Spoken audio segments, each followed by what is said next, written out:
तो मैंने ना, एक मेरे मित्र हैं जो कि थोड़ा सा परेशान, जैसे अपने बीच में परेशान थे।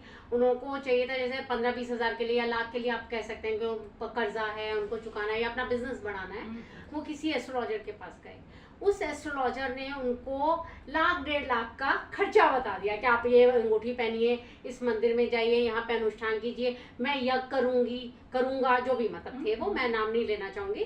तो उन्होंने है ना ये सब करो, तब जाके आपका होगा। तो अगर बंदे के पास, जो इंसान 5-10 हज़ार के लिए परेशान है, वो 1 लाख 1.5 लाख कैसे खर्च करेगा रेमेडीज के लिए? तो आप क्या करेंगे? बिल्कुल, बहुत सुंदर प्रश्न आपने किया है, और जो आपके जो फ्रेंड है वो भी सुन रहे होंगे। मैं बताना चाहूँगी, ये जो मैंने अभी बताया था ना कि एस्ट्रोलॉजी करते करते जो मेरे दिमाग में भगवा आया और मैं अनुष्ठान और यज्ञ की तरफ गई, तो यह भी एक बहुत बड़ा कारण था। मैं भी ऐसे लोगों के पास गई, मैंने देखा कि 1.25 लाख का एक हवन यज्ञ है, या फिर अंगूठी पहन लो, ये पहन लो, बहुत सारा खर्चा था। ऐसा नहीं कि ये चीज़ें काम नहीं करती है, 100% काम करती है, परंतु मैं बताना चाहूँगी कि मैं पहले, सबसे पहले आपके फ्रेंड से वो प्रश्न पूछना चाहूँगी इस के माध्यम से, कि क्या वो रोज़ाना मंदिर जाते हैं? क्या वो नहीं जाते, हाँ, नहीं जाते अगर वो रोज़ाना मंदिर जाते हैं, आप एक बात सोचिए कि परेशानी में कर्जा लेने के लिए बहुत सारी चीज़ें, जब इंसान कर्ज तभी लेगा जब उसका काम बहुत अच्छा नहीं चल रहा जी, तभी वो कर्ज लेगा। आप सोचिए, काम अच्छा नहीं चल रहा तो उनके पास ज़्यादा काम नहीं है, तो आप सोचिए आपके पास कितना समय है। उस समय को आपको किसी एक पैसा खर्च करने की ज़रूरत नहीं है। अपने आसपास जो भी शिवालय हो, आपके आसपास जो मंदिर हो, शिव मंदिर हो, वहाँ आप जाइए। और सुबह के समय, सुबह आप 5 बजे जाएं। वैसे तो मैं उपाय बता रही हूँ, फिर आगे इस बात को और कंटिन्यू करूंगी, कि काले तिल लेकर जाएं। काले तिल लेकर जाएं, अपने सीधे हाथ में मुट्ठी भर, जितने आपकी मुट्ठी में आए उतने शिवलिंग पर चढ़ाएं, और फिर ऊपर से जल। आप देखिए कैसे चुटकियों में कर्जा उतरता है। तो बहुत सारे ऐसे उपाय हैं जो आपको एक पैसा भी नहीं लगेगा, एक पैसा भी खर्च नहीं होगा। चलो तिल खरीदने में आपके पैसे लगेंगे, परंतु आप मंदिर जाके रोज शिवालय जाए, उनके पास बैठे मंत्रों का उच्चारण करें, शिव के मंत्रों का उच्चारण करें, श्री राम के मंत्रों का उच्चारण करें।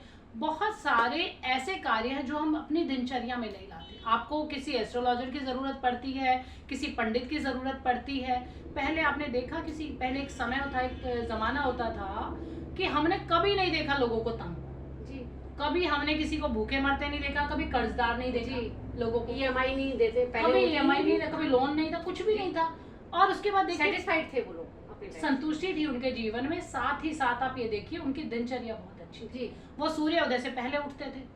आजकल हमारा उठने का शायद 11 बजे का समय हो गया है।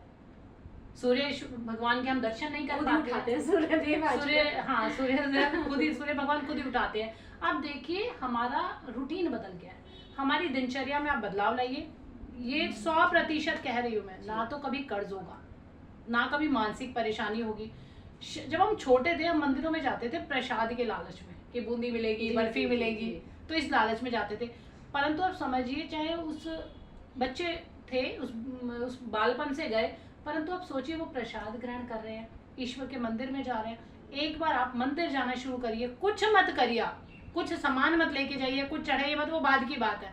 जब आपके पास पैसा आए तब हम अनुष्ठान कराएंगे, अन्यथा आप प्रतिदिन मंदिर जाना शुरू कर दीजिए, सूर्य को जल देना शुरू कर दिए, चंद्रमा को प्रणाम करना शुरू कर दीजिए। पर मैम, मैंने कुछ लोग ऐसे देखे हैं जो कि अगर खुश होंगे, कुछ खुश हैं, तब तो वो मंदिर चले जाते हैं, लेकिन दुख आते ही है ना, क्यों वो मंदिर, मतलब एक होता है ना कि मेरे से तो इसका नाम ही मत लीजिए। तो ये क्या उनके कर्म होते हैं, करवाते हैं जो, या ये कहते हैं कि हम कहते हैं कोई भी अच्छा काम करने के लिए हमें बहुत ज्यादा स्ट्रगल करना पड़ता है, तो क्या ये वही चीज है? हाँ, बिल्कुल ये कहना चाहूंगे बेटा, जब ग्रह बदलते हैं तो मन भी बदलता है। आप सभी जानते हैं, जैसे अभी हम बात कर रहे थे भाग्य कुंडली की बात कर रहे थे, चंद्र की, तो मन की गति भी ग्रहों के अनुसार ही चलती है। तो कभी तो हमारा बहुत मन होता है, बड़ी पूजा पाठ करते हैं, कभी हमारा मन हट जाता है। कई बार जोत में वो घी भी डला हुआ, जोत भी हो गया, मन नहीं होगा जोत लगाने का, कई बार होता है। परंतु आज मेरे पास क्यों है? क्योंकि आज मैं शिव साधिका माँ विश्व रूपा हूँ। मैंने तप किया, मैंने हठ किया।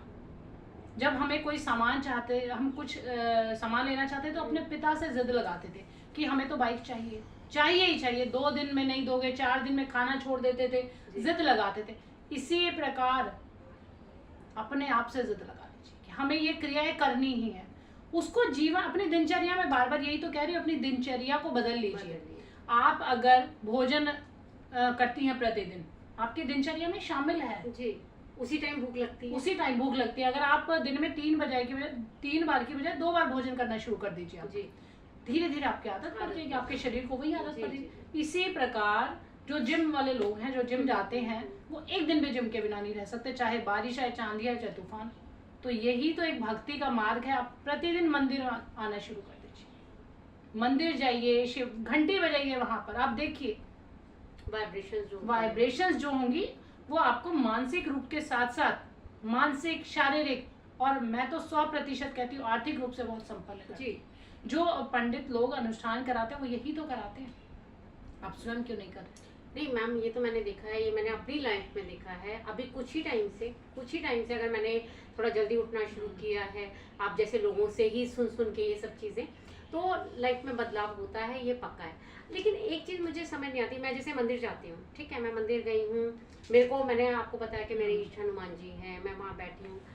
पता नहीं क्यों बचपन से ही मैंने सोमवार के व्रत भी रखे, लेकिन मैंने शिव जी पे जल नहीं चढ़ा। मतलब एक होता है ना, वो नहीं होता। मंदिर जाते हो सोचते हो अभी है ना ये लोटा उठा के डालूंगी, करूंगी, लेकिन वो नहीं होता। हनुमान जी के पास गए, वो हो गया, मतलब उन्हीं से एक होता है ना कि एक अलग से क्यों नहीं होता, मुझे खुद नहीं समझ रहा। और ऐसा नहीं है मुझे किसी से, मतलब मैं सबकी रिस्पेक्ट करती हूँ, सब भगवानों को मानती हूँ, लेकिन एक क्यों नहीं होता ऐसा, क्या रीजन है? जबकि हनुमान जी शिव जी का ही अवतार है। हाँ, लेकिन ऐसा क्यों?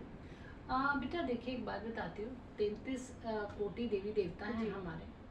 हम कहते हैं कि एक में लो लगा लीजिए, वही सारे स्वरूप जी। तो आप शिव को पूजे, श्री राम को पूजे, हनुमान जी को पूजे, कृष्ण जी को पूजे, तो बात ही एक ही है। आपने शाम पूजे, राम पूजे, शिव पूजे, तो ये तो मतलब ऐसा नहीं है, ऐसा हाँ ऐसा कुछ नहीं है। अब देखिए, सब लोगों की जर्नी अलग अलग है जी। अब शुरू में जब हम कोई कार्य करते तो हमें अच्छा लगता था कि वो व्यक्ति ऐसा बोल रहे, हम भी वही शब्द बोले, तो थोड़ा नकली लगता था। धीरे धीरे जब अपने भीतर से बोलना शुरू किया तो सबकी अपनी अलग अलग जर्नी है। आपका, मेरा प्रेम शिव की तरफ है। मैं अब आज भी जब बांके बिहारी जाती हूँ और जब पट खुलते हैं तो ओम नमः शिवाय ही निकलता है जी। तो वो तो कोई ऐसा कोई खास फर्क नहीं है, सभी एक नाम अलग है। क्योंकि मेरी मम्मी बोलती थी, कहती है व्रत रखा है तूने, सब कुछ किया है, तो जल चढ़ा दे। तो कहती है आधा अधूरा रखा। मैंने कहा वो ये आधा अधूरा ही मिला जो मिला। देखिए, मैं यहाँ एक और बात कहना चाहूंगी। ठीक है, कुछ नियम है, करने भी चाहिए, परंतु भाव सर्वोपरि है। अगर आप मंदिर भी, ये तो मंदिर की बात मैं बता रही हूँ, रास्ता है, क्योंकि अपने जीवन को बदलना है तो हमें सबसे पहले नियम बनाने होंगे। अगर आपने मंदिर जाने का नियम बनाया, आपकी कंसंट्रेशन, एकाग्रता मजबूत होती है इससे। वहां जाके सीधा आपको, आप कभी भी किसी धर्म स्थल पे चले जाइए, आपको बड़ा शांति सुकून मिलता है, क्योंकि वहाँ मंत्रों का जो इतना उच्चारण हुआ होता है, वो जो ताकत है मंत्रों की, वहाँ आपको प्राप्त होती है। तो आपकी आंतरिक शक्ति बढ़ेगी, तो 100% जब आप अंदर से मजबूत होते हैं तो काम करने में और ज्यादा आनंद आता है आपको। आप अगर कोई पूजा करके गए हैं और किसी के पास कोई मीटिंग के लिए गए, आपका जो ऑरा है ना उससे मजबूत हो जाता है। आप कोई काम के लिए गए तो वो आपको मना कर ही नहीं सकता जी। अगर आप सीधे क्लब से गए हैं, ड्रिंक किए भी चाहे 4 घंटे हो चुके हैं, परंतु 100% वो तब तो आपसे हाँ कर लेगा। आजकल मैंने एक बड़ी बात सुनी है, मैं बीच में अपनी बात रोक रही हूँ। जी। मैंने बड़ी बात सुनी है कि हम किसी को कहते हैं कि बेटा शराब मत पियो, मांस मदिरा, अरे क्या करें, काम ही है जी, शाम को बैठना पड़ता है, मजबूरी है। तो लोगों ने अपनी अय्याशी को, अपनी गलत जो कृत्य हैं उनको मजबूरी बताना शुरू कर दिया। काफी लोग ऐसे हैं मैम, शाम को ही हमारी मीटिंग होगी, शाम को ही बिजनेस पे बात होगी। हाँ। और शाम को, लेकिन वो क्या होता है, वो 3-4 दिन बाद, वो मैंने मीटिंग कभी भी सक्सेसफुल नहीं देखी। वो हमेशा क्या होता है कि बाद में खत्म होती है। मैं बड़े बड़े उदाहरण हैं जो मैं नाम तो खैर नहीं लूंगी, शोभा नहीं देता है, पर आप कभी भी देखिए, कोई भी गलत कार्य की मजबूरी नहीं होती है लाइफ में, कभी भी जीवन में, कि गलत काम का कोई मजबूरी नहीं है। वो हमने अपने भीतर को, अपने आप को समझाने के लिए कर दिया है कि 2 लोग जा रहे हैं, मन हो रहा है कि सिगरेट पी लो, शराब पी लो, तो ये एक चीज है। बाकी आप सीधे रास्ते पे चल रहे हैं अपने, सिर्फ फाइनली मेरा तो एक ही कहना है, अपनी दिनचर्या को सुधार लीजिए। किसी पंडित, एस्ट्रोलॉजर्स के पास तो जाने की आपको जरूरत ही नहीं पड़ेगी जी। अच्छा मैम, अभी आपने जैसे मंत्रों की बात की थी, मंत्रों के उच्चारण की, हमने भी अभी एक कोई संतोष क्या कहते हैं उसको, एक वो हुआ था, एक्सपेरिमेंट हुआ था कि कुछ मरीजों को उन्होंने रखा था एक जगह पे, वहाँ पे मंत्रों के उच्चारण। तो मंत्रों की शक्ति के बारे में आप क्या बोलेंगे? हाँ बिल्कुल, जैसा कि मैंने बताया कि जो वॉइस वाइब्रेशन होती है, जो शब्दों की जो शक्ति होती है ना, ये तो बड़ी वैज्ञानिक है। जी।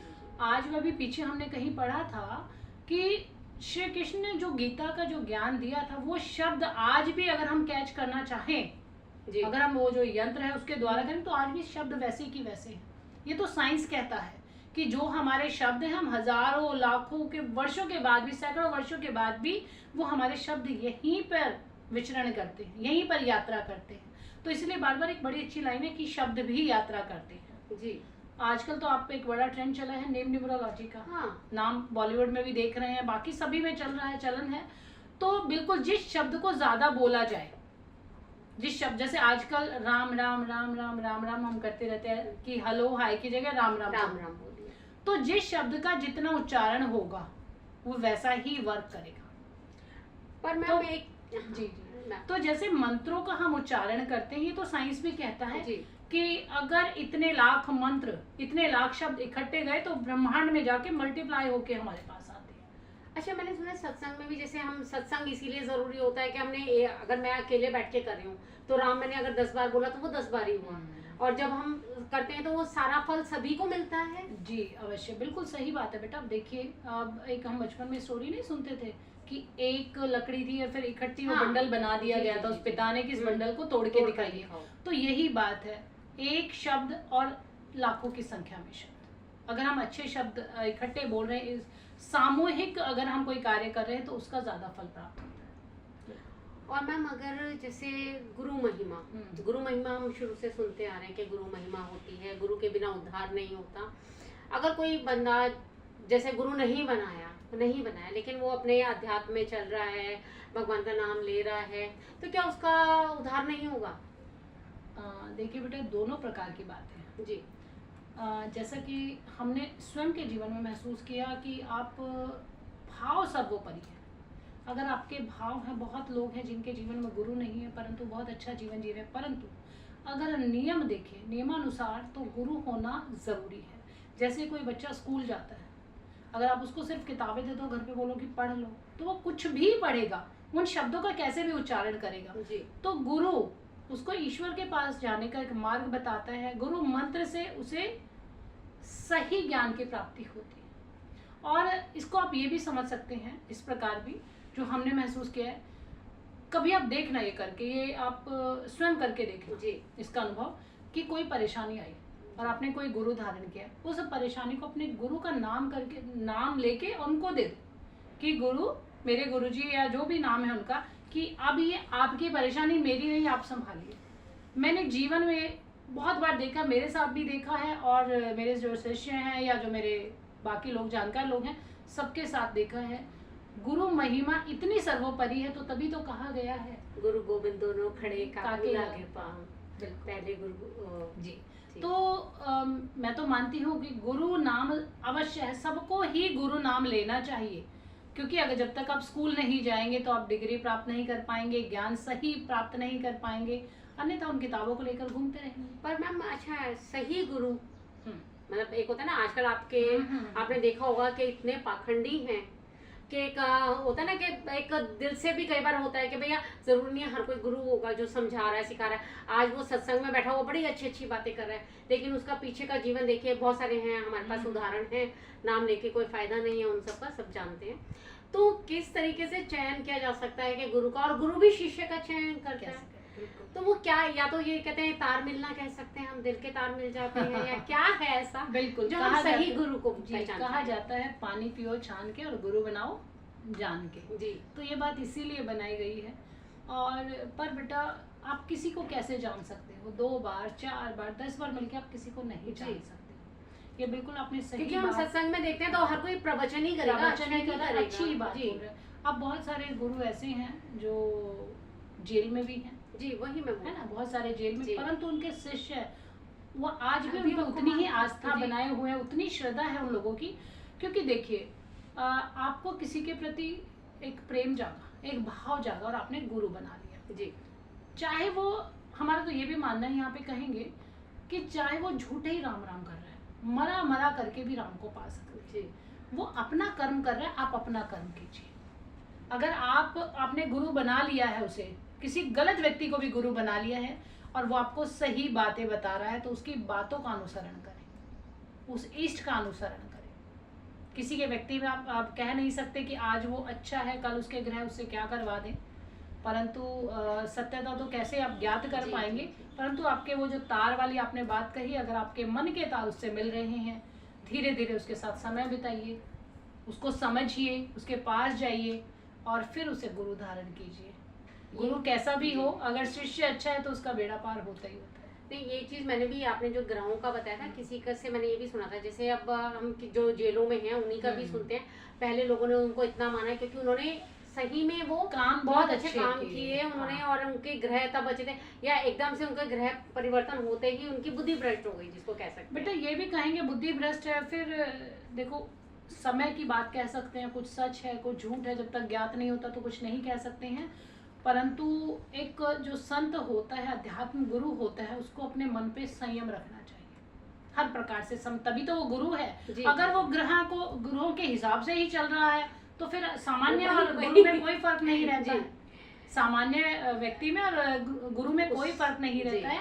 तो इसीलिए अपनी तपस्या साधना को जितना बढ़ाएंगे, मन उससे बदला जा सकता है, टाइम बदला जा सकता है। अगर हम पूजा पाठ अच्छे से मतलब जो भी कर रहे हैं वो अगर अच्छे से करते हैं तो उससे का पूजा पाठ का असर होता है कि आपके ग्रह परिवर्तन हो जाते हैं 100%। तभी कर्म को आई थिंक श्रेष्ठ माना गया है। बिल्कुल, कर्म को इसीलिए श्रेष्ठ माना गया है। देखिए, ईश्वर ने आपको एक फोटो भेजी है बना के, आपके हाथ में नहीं, आप किस घड़ी किस दशा में पैदा हो गए, वो आपने आपके पुराने कर्मों की एक फोटो लेके आपको भेजा है कि उस कार्य को आप पूर्ण करेंगे।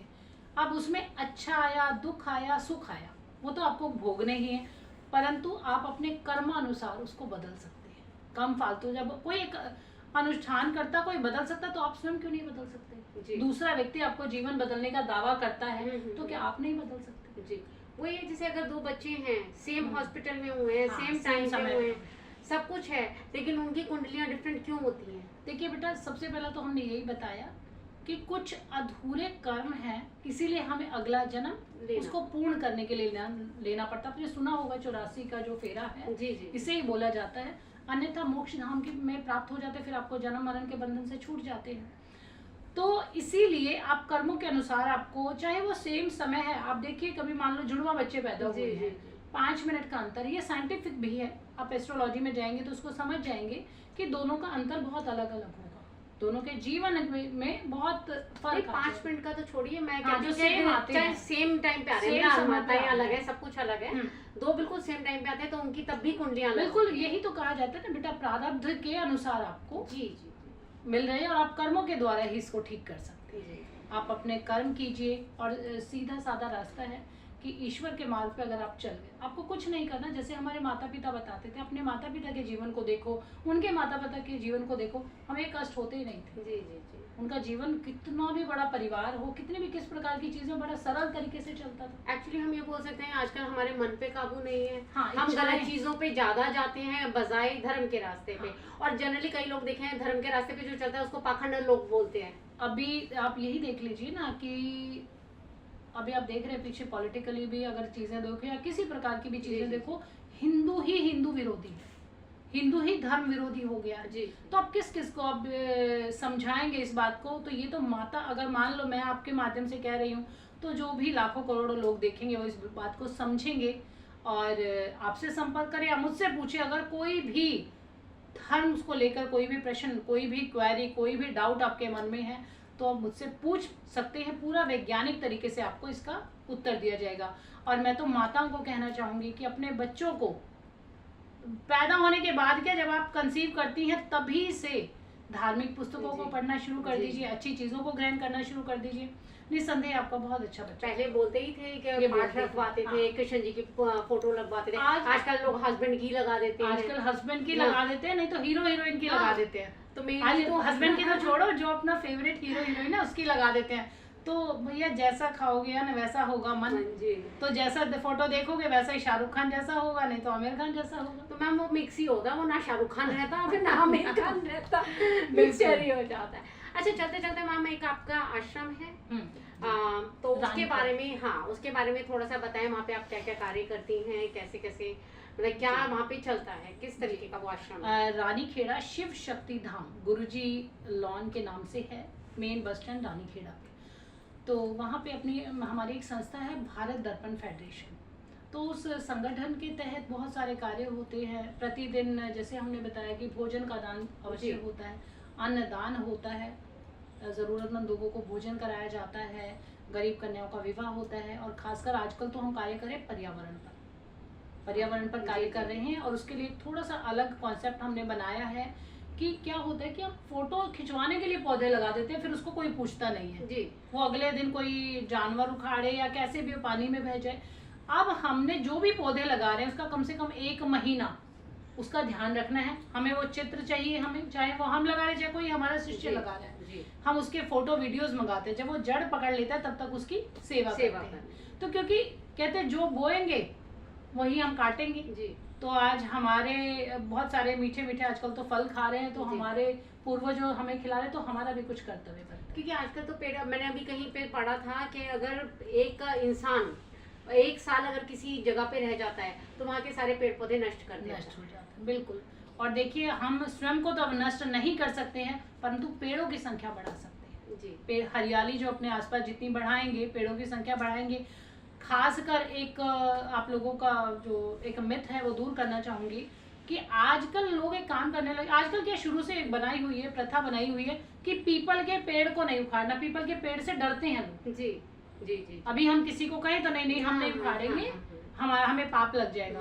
परंतु हमारा जो अभियान है पर्यावरण का, आओ पीपल लगाएं, हम सबसे ज्यादा पीपल, वड, नीम इस प्रकार के पेड़ लगा रहे हैं, फलों के पेड़ लगा रहे हैं। पीपल को इसीलिए बताया गया, हमारे जो धर्म में, हमारे जो ग्रंथों में एक जो भी हमारे स्वास्थ्य को लेके बहुत अच्छी चीजें हैं, हमने उसे धर्म के रूप में जोड़ दिया गया जी। तो आप सभी जानते हैं कि पीपल कितनी ऑक्सीजन देता है जी। तो इसीलिए उस चीज को बोला जाता है कि अच्छी चीजों को आप उखाड़ोगे। जैसे आप कई बार जब बचपन थे ना कि बाहर मत जाओ, बाबा पकड़ ले जाएगा, तो इसीलिए बोला गया था कि नहीं वहां नहीं जाना। एक्चुअली एक डर बैठा दिया गया था, वो काम ना करे, वो ना करे। अब जैसे तुलसी है, तुलसी कितना गुणकारी है जी। तो ये इन चीजों को इसीलिए थोड़ा सा धर्म से जोड़ दिया गया है। और साथ ही साथ जैसे धीरे धीरे जैसे मैंने बोला कि किसी चीज को आप उसके प्रति उसको जोड़ते रहोगे तो वो वैसा ही परिणाम देना शुरू होगी। तो हम बोल सकते हैं कि जनसंख्या बढ़ाने से ज्यादा अच्छा है कि आप पेड़ लगाएं, पेड़ों को बढ़ाएं, अपने पर्यावरण को सुरक्षित रखें, जिससे कि हमारी आने वाली जनरेशन जो है वो सुखी रह सके। उसको ये जो हम अभी यूज़ कर रहे हैं, खाना पीना यूज़ कर रहे हैं, वो उन्हें मिले। अभी हमें ही बहुत कम मिल रहा है, यानी कि हर चीज़ में मिलावट मिल रही है। जो हमारे पूर्वज थे वो तो बहुत अच्छा खाते थे, लेकिन हमारी जो आने वाली जनरेशन है कम से कम उसको इतना तो मिल जाए। तो मेरी आप लोगों से सबसे ये दरख्वास्त है कि आप जितना हो सके पर्यावरण को सुरक्षित रखिए। और मैम चलते चलते बस आप क्या कहना चाहेंगी हमारे दर्शकों से, धर्म एज ए धर्म गुरु के नाते क्या कहना चाहेंगी? क्या उनको एक अच्छा सा गुरु मंत्र कह सकते हैं, वो देना चाहेंगी? बिल्कुल, जैसा कि अभी हमारी बातचीत में चल रहा था कि अगर हमारे पास गुरु नहीं है तो हम क्या करें, तो एक बड़ा ही मूल मंत्र है, आप समझिए जीवन को बदलने का मंत्र है। सबसे पहले तो आप ब्रह्म मुहूर्त में उठना शुरू कर दीजिए। ब्रह्म मुहूर्त में अपने जो इष्ट हैं, जैसे मेरे शिव हैं तो मैं ओम नमः शिवाय, आपके हनुमान जी है तो आप हनुमान जी का नाम ले सकते हैं, अपने इष्ट का नाम लीजिए, परंतु समय 3 से 5 बजे तक का होना चाहिए। फिर आप देखिए, कुछ नहीं करना, कहीं नहीं जाना, अपने ही घर में ब्रह्म मुहूर्त में उठे और अपने इष्ट को साधना शुरू कर दीजिए, बहुत जीवन में फर्क। तो ma'am thank you so much, आपने काफ़ी हमारे को अपना कीमती वक्त दिया, और बस यही है कि इसी तरह से हम दोबारा भी आपसे मिलना चाहेंगे जी। Thank you. तो आपने देखा एक बहुत प्यारा सा एक पॉडकास्ट जो था साधिका जी के साथ, और यहाँ पर आपने देखा कि किस तरीके से हम धर्म कर्म में जो मिथ हैं वो भी आपने सुने उनके मुंह से, और जो है ना फ्रॉड हो रहे हैं वो भी, प्लस इनके अंदर की क्या सत्यता थी, तो वो सब आपने देखा। तो इसी तरीके के पॉडकास्ट देखने के लिए, इसी तरीके के इंटरव्यूज़ देखने के लिए आप हमें सब्सक्राइब कर सकते हैं, बेल आइकन को प्रेस कर दीजिए फॉर नोटिफिकेशन। और अगर आप भी चाहते हैं कि आप भी ऐसे ऐसे इंटरव्यूज़ आपके साथ भी हम करें तो आप हमें कॉल कर सकते हैं, हमें व्हाट्सएप कर सकते हैं। हमारा नंबर आपको डिस्क्रिप्शन बॉक्स में मिल जाएगा और जुड़े रहिए हमारे साथ। Thank you so much. Bye.